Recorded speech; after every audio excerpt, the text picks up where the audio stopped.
Shalom, selamat malam. Selamat datang di Pastoral Heaven, di mana kita akan membahas seputar spiritual, tentunya yang berguna bagi kesehatan mental atau kesehatan jiwa kita. Topik utama yang akan kita bahas adalah stres dan cemas. Langkah-langkah menghadapi stres dan kecemasan. Tentunya kita mulai dengan hal-hal spiritual supaya kita lebih terbuka wawasannya agar nanti dalam menghadapi stres dan kecemasan itu lebih berjalan lancar, lebih mudah. Pertama, kita perlu menyadari bahwa kita diciptakan untuk berproses. Jadi ketika kita lahir nih, jadi bayi, itu kita tidak diciptakan Tuhan dengan pengetahuan lengkap atau pengalaman lengkap. Tapi mulai dari zero. Tapi Tuhan menaruh benih potensi dalam diri kita. Dan untuk menyirah benih potensi itu lewat pengalaman hidup, pembelajaran hidup secara nyata dan real. Dan dari situ kita mulai belajar bagaimana memahami, bagaimana mengambil keputusan dengan baik dari hari ke hari. Itu terus berlanjut, terus berkembang. Dan potensi itu semakin meningkat dalam diri kita. Nah, kenapa ada stres dan cemas? Itu karena kita baru pertama kali melewati pengalaman itu, atau ada hal-hal baru yang baru kita dengar, baru kita ketahui. Makanya ketika kita menghadapi hal baru dan kita memulai langkah awal, kita mengalami keterkejutan dalam batin. Nah, itu makanya stres dan cemas itu sebenarnya bukan hal negatif. Itu hal normal. Hal negatifnya itu ketika kita tidak bisa mengatasinya dengan baik. Makanya perlu ingat bahwa kita ini manusia yang berproses. Ingat ya, kita manusia berproses. Perlu pembelajaran terus-menerus. Intinya jangan menyerah aja deh. Terus teguh.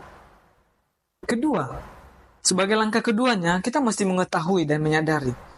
Tuhan berkata dalam firman-Nya bahwa pencobaan yang kita alami ini tidak melebihi kekuatan kita. Dan Tuhan itu setia. Dalam 1 Korintus 10 ayat 13. Jadi kalau seandainya kita benar-benar stres berat, cemas juga, ya kita berpikir tidak jernih. Makanya kita nanti berkata, wah aku tidak bisa melewati hal ini. Padahal di satu sisi Tuhan berpikir bahwa kamu bisa melewatinya. Itu sesuai dengan kemampuanmu. Dan justru dengan hal seperti itu, ketika firman Tuhan berkata seperti itu, kita ini sebenarnya itu mengindikasikan bahwa kita manusia yang berkualitas. Sadari bahwa kamu manusia berkualitas dan unik. Hanya saja kita perlu pahami, mendalami pemahaman akan kebenaran Tuhan dan tentang spiritualitas kehidupan sebagai orang percaya kepada Tuhan. Begitu. Nah, setelah dikemas dalam hal-hal spiritual, kita masuk ke langkah praktisnya.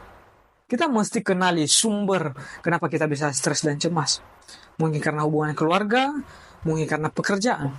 Kalau seandainya pekerjaan, ya kita mesti memperbaiki kualitas pekerjaan kita, bagaimana manajemen waktu. Atau di keluarga, kita mesti mencari sumbernya. Hubungan yang salah apa sih? Begitu. Kemudian setelah kita tahu sumbernya, kita mesti beristirahat. Ambil waktu istirahat. Kalau kita mengambil waktu istirahat dengan baik, maka energi kita bakalan cepat pulih. Soalnya ketika orang stres dan benar-benar cemas, itu bakalan membuang energi banyak. Pikiran kita terus bekerja walaupun kita tidak melakukan pekerjaan-pekerjaan berat.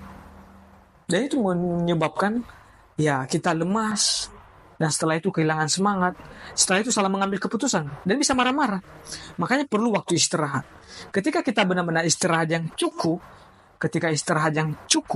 jadi kita bisa lebih baik dalam pengambilan keputusan, dan tenaga kita kembali, dan kita bisa bekerja stabil, normal seperti sebelumnya. Jadi perlu istirahat. Begitu. Langkah ketiga itu, kita jangan berfokus pada kelemahan kita.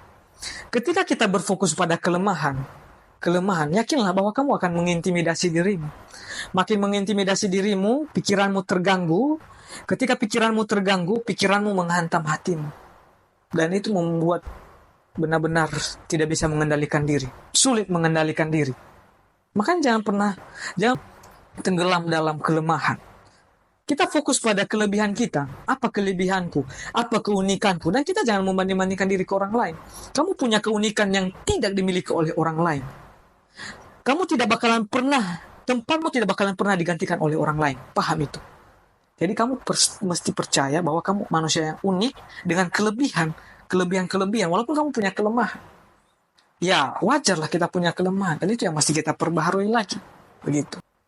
Dan sebelum saya menutup pembahasan ini, ada satu pernyataan dari seorang psikolog asal Austria. Dia berkata bahwa kita tidak bisa mengubah kejadian sama sekali, tapi kita bisa mengubah reaksi terhadap kejadian tersebut.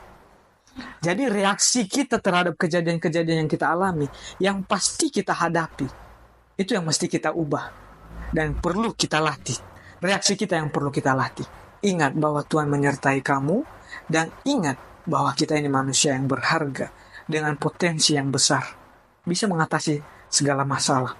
Tapi ketika kita dalam keadaan benar-benar tertekan berat, satu aja deh, jangan menyerah, tapi teguh jalan aja. Kamu bakalan mendapatkan jalan satu persatu dari Tuhan. Tuhan menyertai hidupmu. Amin.